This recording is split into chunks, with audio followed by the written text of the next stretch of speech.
So today we're diving into Greenster Rox's massive undertaking, the Album Quest.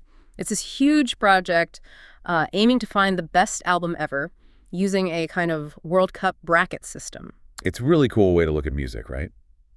Pitting albums against each other. And for this Album Quest, we're zoning in on Group 176. Some interesting contenders here. Definitely. We've got the Papercut Chronicles from Gym Class Heroes, Sum 41's Does This Look Infected, The Killers with Battleborn, and also Not For Your Ears by Evanescence. A real mixed bag, genre-wise. So let's break down how it shook out according to the analysis. Okay, so the winner taking first place was Battleborn by The Killers. The author called it a brilliant group-topping effort. Yeah, and significantly, they framed it as a comeback. Yeah. Mentioning the gaps since Sam's Town, which was seen as their last really big, impactful record. Right, that narrative definitely seems to have played a part. It highlights how, well, sometimes that story around an album influences perception. Absolutely. And the sound itself, Brandon Flowers' vocals were noted as being huge, really driving it.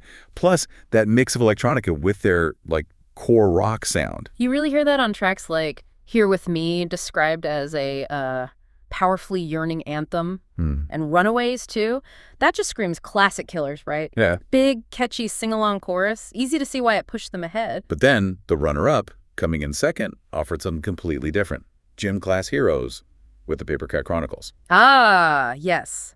This one stood out because of how it was made. It's basically hip-hop. Yeah, kind of early Eminem vibes, the author said. But played by a full band. Real guitars, real drums. It gives it this organic, funky feel that's pretty unique. Totally. And you can't ignore Cupid's Chokehold, that Supertramp sample, Breakfast in America.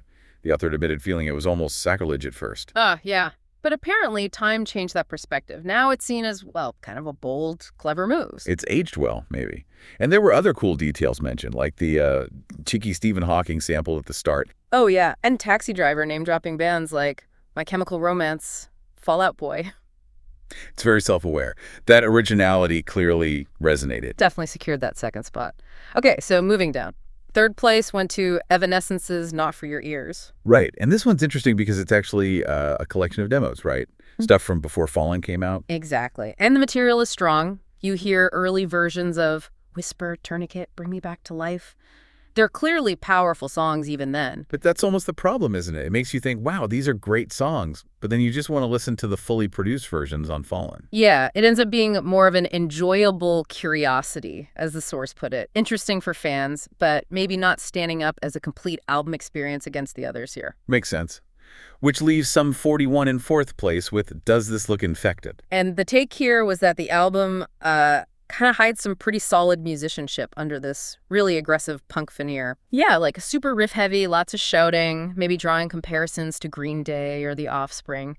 But the author felt they were maybe technically better players than that style suggested. Exactly. And the fun bit mentioned was that metal parody track, Rain in Pain. Oh, yeah. Called An Absolute Joy. And It's a very Spinal Tap. Totally. A real piss take, like you said earlier. And there was another neat detail the closer. WW7 apparently starts with a guitar part very similar to Guns N' Roses' Civil War. Huh. So lots of musical nods and jokes packed in there. Seems like it.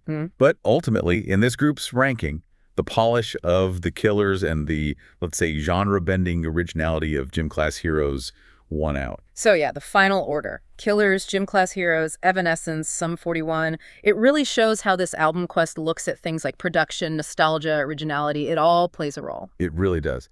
And it leaves us with a fascinating thought for you, the listener, thinking about that Evanescence release. The demos, yeah. Right. If that raw pre-production material already has such obvious strength, I mean, these huge, enduring songs are right there. How much does all the high-end studio polish and mastering really matter in the grand scheme of what makes an album truly great and timeless? It's a good question to chew on, something to think about.